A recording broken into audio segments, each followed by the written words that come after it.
আসসালামু আলাইকুম। তো আজকে আমি রওনা হয়েছি বানিয়াচং থেকে ঢাকার উদ্দেশ্যে রওনা হওয়ার মেন কারণ হচ্ছে গিয়ে আমার একটা মেডিকেল অ্যাপয়েন্টমেন্ট ছিল, কিন্তু ওইখানে অনেক ঝামেলা হয়েছে, যেটা আমি অবশ্যই ভিডিও লাস্টে আপনাদেরকে বলে দেবো।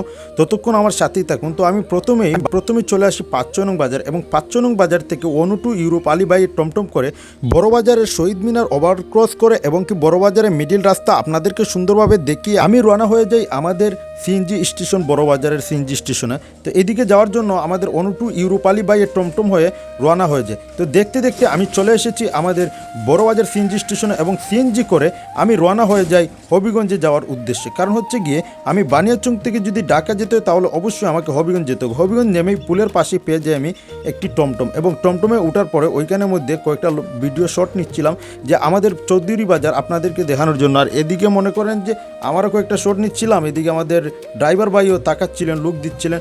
যাই হোক, সব কিছু শেষে আমরা আস্তে আস্তে করে রওনা হয়ে যাই বাস স্টেশন, অর্থাৎ আমাদের হবিগঞ্জের বাস স্টেশনের উদ্দেশ্যে আমরা রওনা হয়ে যাই।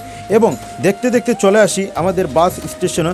আমরা কিন্তু আজকে প্রায় বিকাল 4টার দিকে রওনা হব ঢাকার উদ্দেশ্যে, কারণ আমি 2টা গাড়িটা মিস করে ফেলেছি এনা কাউন্টারে এসে। তাই যথারীতিভাবে আমি কেটে নেই 4টার টিকিট, যেটা কিনা 4:15-এর দিকে প্রায় গাড়িটা এসেছিল। তো ততক্ষণ আমি একটু ঘোরাফেরা করার জন্য এদিকে বাস স্ট্যান্ডের আশেপাশে একটু ঘোরাফেরা করছিলাম, এবং কয়েকটা ভিডিও আপলোড হচ্ছে আপনারা দেখুন। এদিকে আমাদের বাসটা কিন্তু চলে এসেছে, এবং বাস চলে আসার সাথে সাথে আমরা বাসে উঠে পড়ি এবং কয়েকটা শট নেই আপনাদেরকে দেখানোর জন্য। এদিকে দেখুন, বাস কিন্তু একবার জ্যামে পড়ছিল, জ্যাম ক্রস করে রওনা হয়ে যায় ঢাকার উদ্দেশ্য। সবকিছু শেষে আমাদের এনা বাসে কিন্তু ফুল সিকিউরিটি থাকে, তাই নিঃসন্দেহ 2-3টা ঘুম দিয়ে দিই আমি। কারণ হচ্ছে কি আমি জানি ঘুমাইলেই শেষ রাস্তা, আর রাস্তা শেষ হবে ঘুমে। চলে আসি ঢাকা, এবং ঢাকা আসার পরে আমার একটা মিস্টেক হয়ে যায়, রূপায়ণ ট্রেড সেন্টার না গিয়ে আমি চলে গিয়েছিলাম শুধু রূপায়ণ সেন্টারে। তো এই ভুলটা সংশোধন কিভাবে করেছি এবং কতক্ষণ সময় লেগেছে সব কিছু বলবো নেক্সট পার্টে, দেখতে পারবেন সব সোশ্যাল মিডিয়া। ভিডিওটা ভালো লাগলে শেয়ার করে দেবেন। ধন্যবাদ। আসসালামু আলাইকুম।